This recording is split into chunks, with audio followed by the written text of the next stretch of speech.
नमस्कार मित्रांनो, स्वागत आहे तुमचं क्राईम मराठी कथा या चॅनलवर। आज आपण पाहणार आहोत एक असा खरा गुन्हा ज्याने संपूर्ण परिसर हादरून गेला। ही गोष्ट आहे विश्वासघात, भय आणि एका धक्कादायक सत्याची।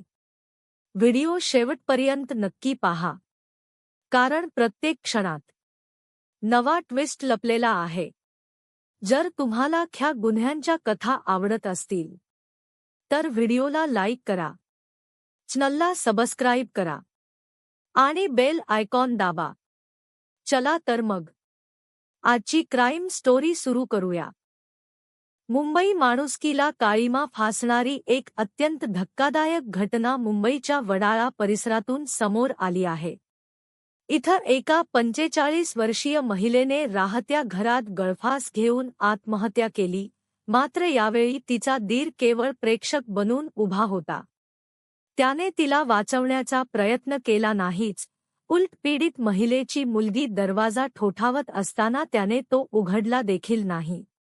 या प्रकरणी वडाळा ट्रक टर्मिनस पोलीस ठाण्यात गुन्हा दाखल केला आहे। घटनेचा पुढील तपास सुरू आहे। नेमकी घटना काय? मिळालेल्या माहितीनुसार वडाळ्याच्या प्रतीक्षानगर परिसरात एक दाम्पत्य आपल्या 25 वर्षीय मुलीसह वास्तव्यास आहे। गेल्या काही महिन्यांपासून या मुलीच्या वडिलांचा आते भाऊ, दीर त्यांच्याच घरी राहत होता।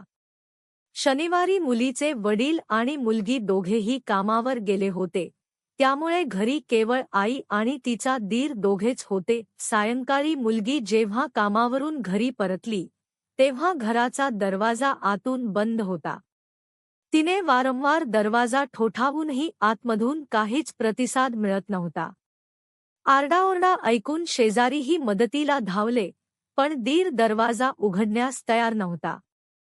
दरवाजा घट्ट बसला आहे, बाहेरून जोरात ढकला असे सांगून तो वेळ मारून नेण्याचा प्रयत्न करत होता। अनैतिक संबंधांचा संशय।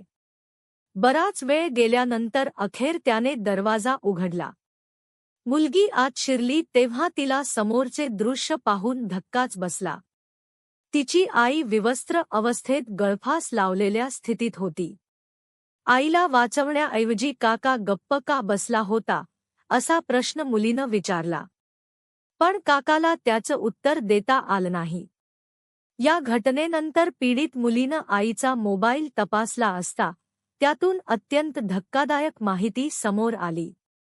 मृत महिला आणि तिच्या दीरामध्ये विवाहबाह्य संबंध असल्याचे काही चॅट्समधून स्पष्ट झालं।